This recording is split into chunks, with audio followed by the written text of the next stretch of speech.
Hello, and today we're going to look at energy charge and potential difference. But before we do, what do we mean when we say, I need to charge my mobile phone? Have a think. Well, we need to charge our phone when the battery's running out, so we need to increase the amount of energy that's stored inside the battery. Yet we still say we're going to charge our phone, and that's because they're intrinsically linked. And the equation we'll look at today shows us that energy equals charge multiplied by potential difference. So everyday electrical appliances, such as the electric car in the background or back to the mobile phone, they're designed to bring about energy transfers. So in the case of the mobile phone, we've got chemical energy stored inside the battery, and that energy store then transfers into thermal. And when we use our phone, what we're doing is doing work. We're changing energy from one form into another. But for that to happen, we need the electrons or the charge to flow in the circuit. So back to the question, how does your mobile phone get charged? I'm going to show you some examples now of different models to try and illustrate how it happens. So if we think about a simple object like a ball that's on the floor, when we lift a ball up, we do work by transferring chemical energy from maybe our breakfast into gravitational potential energy as we move it to the top of the table. Now, in this analogy, the ball at the bottom, that's our empty battery. That's when all of the electrons are just in the wrong place. And our job is to move the electrons to a different part of the battery, or just like the ball, move it to the top of the table. So the ball is representing all of our charge, our electrons. And once all the electrons have been moved into the right place, our battery is then full of charge. So if it is a ball, we'd need to move it from the ground to, let's say, 2 meters above. So we're transferring the energy and it's increasing its gravitational potential energy store. But if it's electrons, rather than a distance in meters, we would say a potential difference, which we measure in volts. So when we transfer the ball from the bottom of the floor to the top of the table, we're moving a mass through a gravitational field, so we're doing work. But when we talk about electrons or charges, we move them through an electric field instead. So it's a different type of field, but it's exactly the same principle. So the ground is 0, and this time we're moving it up 2 volts.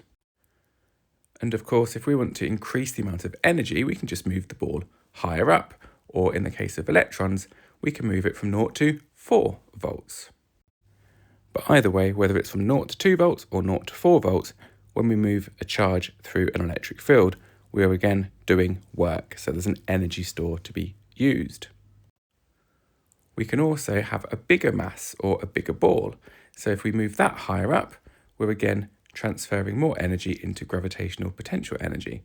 If it's an electron or lots of electrons or something with much larger charges, again, we have to do more work because there's a bigger charge to move. So that then leads to an equation. So energy transferred equals charge multiplied by potential difference. Energy transferred, that's measured in joules, and it's given the symbol capital E. Charge is measured in coulombs, and that's given the symbol capital Q. And potential difference is measured in volts, and that's given the symbol V. So if we think about energy, we have mentioned that the energy is very much linked to how big the charge is and how big the potential difference that you want to move the charge through. So in terms of our battery in our mobile phone, all the electrons are at the bottom, and our job is to move the charges from the bottom of the battery, if you like, to the top of the battery. And then the bigger the volts that we put in, the more energy that gets stored inside the battery. Let's just look at an example question. So calculate the charge if the energy transferred is 25 kilojoules and the potential difference is 230 volts. So as ever, we've got our strategy down the side that we're going to follow. The first step is to always box the value that we want to find. So we're trying to calculate charge. So we've put in a box around that one. We're going to underline the key things. So energy 25 kJ and potential difference 230. We're then going to write the values. Now we can put charge equals question mark or charge is Q just here because that's what we're trying to find out. We know the energy transferred is 25 kJ and the potential difference is 230 volts. We now need to check if there are any conversions needed, and there are, because we've got a K just here, kilo, so that means multiply by 1,000.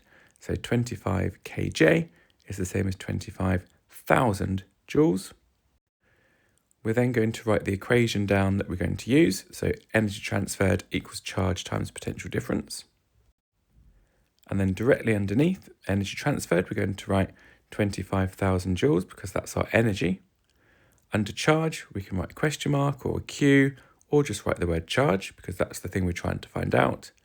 And then underneath the potential difference, we're going to write 230 because that's the potential difference. Now we need the equation so it's charge equals. We've got times 230, so we need to move that onto the other side of the equation. So because it's multiplied, we need to do the opposite, which is then divide.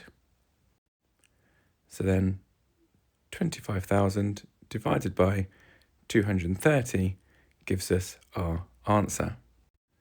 And then the units, so it's 109 coulombs, and that's a capital C. Many thanks for watching, and as ever, if you've enjoyed it, press the subscribe button. Goodbye for now.